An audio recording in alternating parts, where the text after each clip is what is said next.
बिस्मिल्लाहिर्रहमानिर्रहीम। अस्सलाम वालेकुम। जैकब न्यूज़ सां मां आहियां आबिद अली मंगरियो। पेश आहिनि हिन वक़्त जो हेडलाइन। वॾे वज़ीर जे सूबाई सलाहकार मीर एजाज़ हुसैन जी अमड़ अॻूणे MNA मीर बाबल ख़ान जखराणी जी घरवारी ऐं मीर फ़हद ख़ान जखराणी जी ॾाॾी जो टीजो थी गुज़रियो। सियासी समाजी मज़हबी कारोबारी धुरिन समेत आम माण्हुनि पारां ताज़ियत जो सिलसिलो जारी। सिंध जे वॾे वज़ीर सैयद मुराद अली शाह सूबाई काबीना जे वज़ीरनि मुकेश कुमार चावला, शब्बीर अली बिजाराणी, इमदाद पिताफ़ी, मलिक असद सिकंदर, गुल मोहम्मद जखराणी ऐं शर्जील मेमण सां गॾिजी जखराणी हाउस पहुची पंहिंजे जेलनि ऐं बैनुल सूबाई राब्तनि बाबति सलाहकार मीर एजाज़ हुसैन जखराणी सां वालदा जे लाॾाणे ते ताज़ियत कई ऐं ॾुख जो इज़हार कयो। इन मौक़े ते ज़ादा मुमताज़ हुसैन जखराणी, मीर ख़ालिद नवाज़ जखराणी, मीर राजा ख़ान जखराणी, सरदारज़ादा ज़ुबैर ख़ान जखराणी, मीर हारिस एजाज़ जखराणी, मीर राफ़े एजाज़ जखराणी, मीर ज़ैद एजाज़ जखराणी ऐं ॿिया मौजूद हुआ। वॾे वज़ीर जी जैकबाबाद आमद खां अॻु DIG लाड़काणो नासिर आफ्ताब पारां SSP जैकबाबाद मोहम्मद तारिक नवाज़ जी हिदायतुनि ते पुलिस इंतज़ामिया पारां कयल हिफ़ाज़ती इंतज़ामुनि जो जाइज़ो वरितो, जॾहिं त तॾे वारे हंधि ईंदड़ रोड आम ट्रैफ़िक लाइ बंदि कयो वियो हो। ज़िले इंतज़ामिया पारां वॾे वज़ीर जी आमद वारे रस्तनि जी सफ़ाई पिणु कराई वई।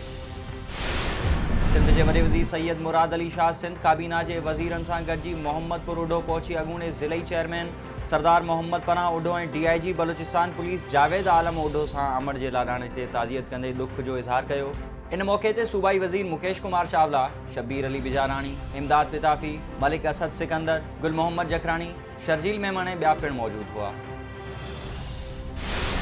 सिंध जे वॾे वज़ीर सैयद मुराद अली शाह चयो आहे त सिंध जे ॿेटनि जी मालिकी लाइ सदारती ऑर्डिनेंस गैर आइनी ऐं गैर क़ानूनी आहे। सिंध हुकूमत ऐं सिंध काबीना ॿेटनि जे मामले ते वफ़ाक़ी ऑर्डिनेंस खे रद्द करे चुकी आहे। वफ़ाक़ पारां महीने खां पोइ ऑर्डिनेंस ज़ाहिर करणु बदनीयती आहे। वफ़ाक़ खे सदारती ऑर्डिनेंस वापसि वठिणो पवंदो। सिंध जे ॿेटनि जे मामले ते वफ़ाक़ सां कंहिं बि सूरत में ॻाल्हियूं न कयूं वेंदियूं। ओपोज़िशन मुतहिद आहे। 18 अक्टूबर ते कराची में इमरान सरकार ख़िलाफ़ जलसो कयो वेंदो। अहिड़े ख़्यालनि जो इज़हार हुन पंहिंजे सलाहकार मीर एजाज़ हुसैन जखराणी सां अमड़ जी वफ़ात ते ताज़ियत करण बाद मीडिया सां ॻाल्हि ॿोल कंदे कयो। हुन वधी चयो त सिंध हुकूमत वफ़ाक़ खे भंडार ऐं ॾिंगी ॿेटनि ते नवां शहर अॾण लाइ NOC नाहे ॾिनो। अली ज़ैदी ख़त लिखी सिंध जे ॿेटनि ते डेवलपमेंट करण जी इजाज़त घुरी हुई, पर सिंध हुकूमत क़ानूनी मामला ॾिसण लाइ चयो हो। सिंध जे ॿेटनि ते सिंध जे मक़ामी माण्हुनि जो हक़ आहे। हुन चए थो सिंध पुलिस जा अहलकार धाड़ेलनि सां मुक़ाबले में शहीद थिया आहिनि। सिंध पुलिस क़ुर्बानियूं ॾिनियूं आहिनि। टिनि सूबनि में पुलिस जी मराहतुनि जो अलॻि क़ानून आहे, पर सिंध में मराहतूं घटि ॾिनियूं पयूं वञनि, जंहिं लाइ क़ानून जोड़ियो पियो वञे। सिंध पुलिस खे ॿियनि सूबनि जी भेट में मराहतूं ॾिनियूं वेंदियूं। सिंध जे ॿेटनि जी मालिकी लाइ सॼी सिंध हिकु थी वई। वफ़ाक़ पारां सिंध जे ॿेटनि ते कब्ज़े ख़िलाफ़ सिंध तरक़ी पसंद पार्टी जे ॾिनल सॾ ते सिंध वासियुनि समूरी सिंध बंदि करे वफ़ाक़ खे वाइड़ो करे छॾियो। STP जे सॾ ते जैकबाबाद में मुकमल तौर शटर बंदि हड़ताल रही। शहर जे क़ाइदे Azam, Shahi Bazaar, Sarafa market, ladies Bazaar, cloth market, Tariq road, Lakhra market, tower road, Lohi market समेत ॿियनि हंधनि ते शहरनि पाण मुरादो मार्केटूं बंदि करे यकजहती जो सबूत ॾिनो, जॾहिं त STP जे ज़िलई अॻवाननि निज़ाम मस्तोई, अब्दुल गफ़ूर थहीम, अब्दुल नबी मक्सी, मोहम्मद उमर सोलंगी, ख़ादिम सरकी ऐं ॿियनि जी अॻवानी में एहतजाजी मुज़ाहिरो करे शहर जे मुख़्तलिफ़ रस्तनि ते गश्त करण बाद प्रेस क्लब आॾो धरणो हणी वफ़ाक़ी सरकार ख़िलाफ़ सख़्त नारेबाज़ी कई। ठुल में मुकमल शटर बंदि हड़ताल करे STP जे कारकुननि मुख़्तलिफ़ चौकनि ते टायर साड़े रोड ब्लॉक करे छॾियो। हड़ताल सबबि शाही Bazaar, Sonaki Bazaar, cloth market, high school road, Lora Ghiti, station road, Rahbar Chowk, Riaz Chowk ऐं ॿिया इलाइक़ा मुकमल बंदि हुआ। पंगरियो में भी सिंध जे ॿेटनि जी वारसी लाइ मुकमल शटर बंदि हड़ताल कई वई, जंहिं सबबि रेशम बाज़ार, शाही बाज़ार, ख़लीफ़ा चौक, समन सरकार चौक, हैदराबाद रोड समेत नंढा वॾा कारोबारी मर्कज़ बंदि रहिया। STP जे सॾ ते ग्रिड स्टेशन खां लखा ॾिनो उमरानी, अकबर लुंड, अल्लाह बख्श दर्स, शरीफ आलो ऐं ॿियनि जी अॻवानी में एहतजाजी रैली कढी वई।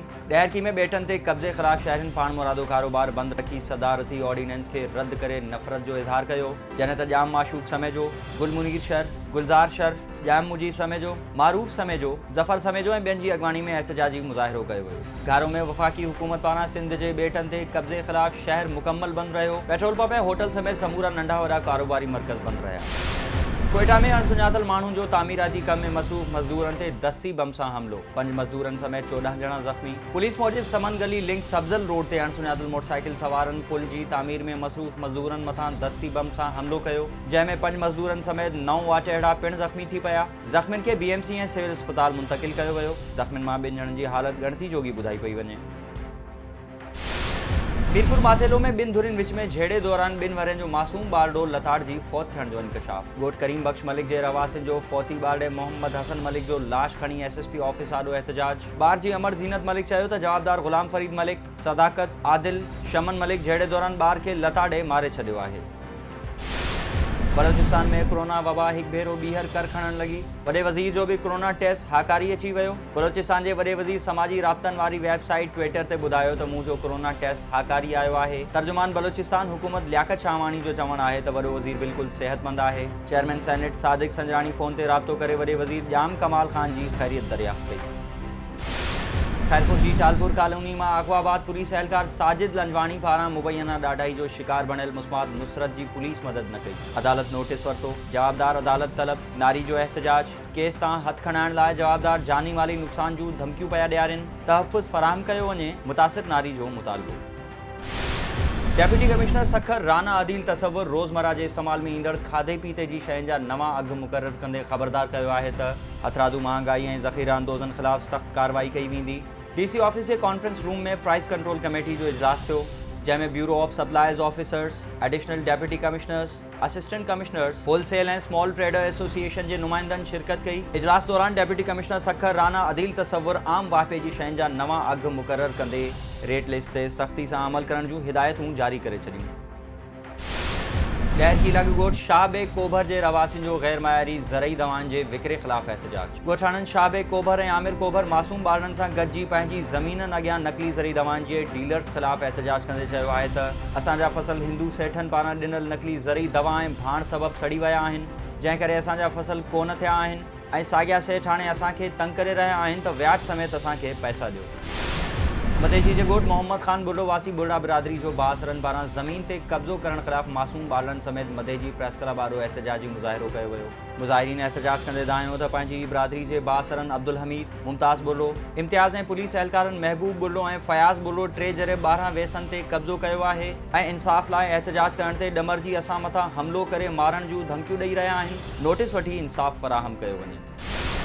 सिंध के मुख़्तलिफ़ शहरन में सेहत खाते के मुलाज़िमन पारां रिस्क अलाउंस बंद थियण समेत मुतालबन की मञता लाइ एहतजाजी मुज़ाहिरा कया विया। सखर में पैरामेडिकल स्टाफ एसोसिएशन पारां मुतालिबन की मञता लाइ सिर अस्पताल में OPD जो बाइकॉट करे मुख्य दरवाज़े आरो एहतजाजी मुज़ाहिरो कंदे अलामती बुख हड़ताल कई वई, जंहिंजी अॻवानी करीमदाद बुगटी, मोहम्मद कासिम मुजण, इरशाद पठान, मोहम्मद ज़मान कलवण ऐं ॿियनि कई। मुबारकपुर में पैरामेडिकल स्टाफ पारां मुतालिबन की मञता लाइ सिकंदर भुट्टो, अलादाद कट्टो, लियाकत महर ऐं मुश्ताक चनो की अॻवानी में OPD बंद करे एहतजाज कयो वियो। उन्होंने मुतालबो किया तो रिस्क अलाउंस बहाल किया वञे, ॿी सूरत में एहतजाज जारी रहंदो। कंदकोट में सेहत खाते के मुलाज़िमन मुतालिबन की मञता लाइ OPD जो मुकम्मल बाइकॉट करे अली हसन कमरानी, गोवर्धन दास, सदरदीन बहलकानी, जावेद भुट्टो, डॉक्टर तौफीक खोसो, खलीक अनवर बाचकानी ऐं ॿियनि जी अॻवानी में एहतजाजी मुज़ाहिरो कयो वियो। मटियारी के नौजवान सहाफ़ी जैकब न्यूज़ के रिपोर्टर अली फैज़ान ख़ास खैली जो चाचो शब्बीर अहमद उर्फ अबू ख़ास खैली ड्रिघो अरसो बीमार रहण बाद 52 वरियन की जमार में लाडाणो करे वियो। संदस जनाज़े नमाज अवाने कब्रिस्तान सैयद शाहमीर में अदा कई वई। शहर के सियासी समाजी अगवानन सहाफ़ी अली फैज़ान ख़ास खैली समेत मरहूम के पोयरन से तॾे ते पहुंची ताज़ियत कई। ज़िला इंतजामिया सखर पारां बुजुर्ग शहरिन के आलमी दिहाड़े के मौके ते अनवर पराचा अस्पताल का प्रेस क्लब ताईं जागरता वॉक डायरेक्टर सोशल वेलफेयर गुलाम रज़ा पठान, सैयद नसीर शाह, जुबैर अहमद महर, गुलाम मुर्तज़ा घांगरो, तुफ़ैल शेख ऐं ॿियनि जी अॻवानी में कई वई। जागरता वॉक के ख़िताब कंदे अॻवाननि चयो त बुजुर्ग शहरिन की कदर करण घुर्जे। हुकूमत पारां बुजुर्गन वारे कानून ते सख्ती से अमल करायो वञे त बुजुर्गन से पेश ईंदड़ वाक़िअनि में घटिताई अची सघे।